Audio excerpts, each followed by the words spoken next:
এতিয়া পুৱাৰ 6 বাজিছে আৰু আমি ওলাইছোঁ শিৱসাগৰৰ নাজিৰাত অৱস্থিত অগ্নিনাভ শিৱ বাবাৰ মন্দিৰলৈ।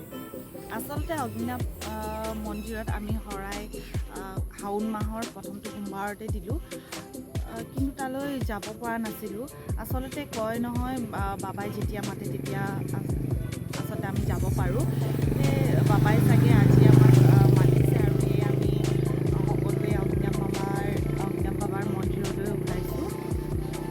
আশা কৰোঁ আমাৰ এই যাত্ৰা শুভ হওক আৰু আপোনালোকে যিসকলে অগ্নিনাভ মন্দিৰলৈ গৈছে তেখেতসকলতো গৈছে, আৰু যিসকল যোৱা নাই তেখেতসকল আমাৰ লগতে বলক আৰু দৰ্শন কৰক অগ্নিনাভ বাবাৰ মন্দিৰ।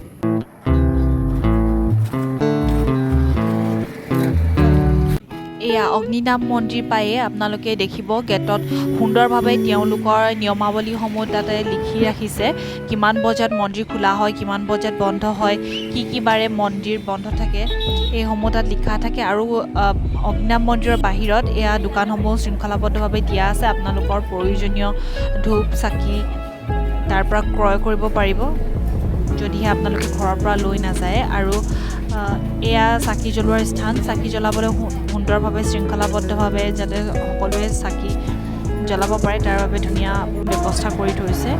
আৰু আপোনালোকে ঘৰৰ পৰা প্ৰসাদ যদি লৈ যায় ইয়াত সেইটো ব্যৱস্থা কৰি দিয়া হৈছে। এয়া আপোনালোকে দেখিছে ঘৰৰ পৰা যিসকলে প্ৰসাদ লৈ গৈছে তেখেতসকলে এই স্থানত প্ৰসাদসমূহ দিব লাগে, তেখেতৰ নামসমূহ লিখি ৰাখে তাতে, আৰু সেই প্ৰসাদসমূহ সমজুৱা প্ৰসাদতে দিয়া হয় পাছলৈ। আৰু তাতে দোকান থাকে, মন্দিৰৰ ভিতৰতো আচলতে দোকান থাকে য'ত আপোনালোকৰ প্ৰয়োজনীয় ঘিউ, তেল, গাখীৰ আদি ক্ৰয় কৰিব পাৰে। এয়া দেখিছে নহয় দীঘলীয়া লাইন, এই দীঘলীয়া লাইনটো হৈছে মন্দিৰ দৰ্শন কৰিবলৈ, অগ্নিনাভ বাবাক দৰ্শন কৰিবলৈ এয়া দীঘলীয়া লাইন।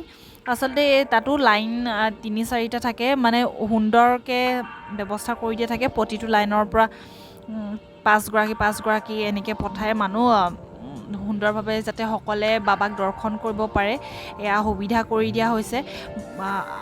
বেছিকৈ আচলতে দেওবাৰ আৰু সোমবাৰে বেছি ভিৰ হয় তাত। আমি আচলতে শুক্ৰবাৰে গৈছিলোঁ, তাত সেইদিনা ইমান ভিৰ আছিলে যদিও পাৰি তেনেকুৱা ধৰণৰ ভিৰ।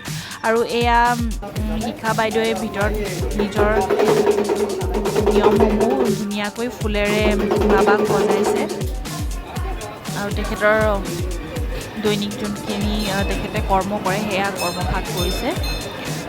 আৰু দূৰ দূৰণিৰ পৰা যোৱা লোকে শিখা বাইদেউক তেখেতকো আচলতে লগ কৰিব বিচাৰে সকলোৱে। সেয়ে বাইদেৱে এক নিৰ্দিষ্ট স্থানত বহে, তাতে সকলোৱে গৈ লগ কৰিব পাৰে, নিজৰ মনৰ কথা ক'ব পাৰে। তাত যদি কিবা দিহা পৰামৰ্শ দিব লগা থাকে শিখা বাইদেৱে সেয়া দিহা পৰামৰ্শ আগবঢ়ায় সকলোকে। আচলতে তাত গ'লে এটা শান্তিৰ ঠাই বুলি ক'ব লাগিব। তাত গ'লে আপোনালোকৰ মন মুকলি হৈয়ে আহিব। আৰু এয়া অগ্নিনাভ বাবাক পণ্ডিতজীয়ে ধুনীয়াকৈ তেখেতৰ যি কৰ্মভাগ কৰিব লাগে তেখেতৰ কৰ্মৰাজিবোৰ কৰিছে। আৰু এয়া যে লাইন দেখিছে এয়া হৈছে শিখা বাইদেউক লগ কৰিবলৈ মানুহৰ ভিৰ। তাৰ পাছত তাতে প্ৰসাদ দিয়া হয়, পায়স দিয়া হয়, পায়স সকলোৱে তাতে গ্ৰহণ কৰে। আৰু এয়া বাহিৰৰ অলপ মই ভিডিঅ' কৰি আনিছিলোঁ, তাকে আপোনালোকক দেখালোঁ। আৰু এয়া তাৰপাছত আমাৰ এয়া উভতনি যাত্ৰা, বাবাক দৰ্শন কৰি এয়া আমি ঘৰ পোৱা হ'লোঁ।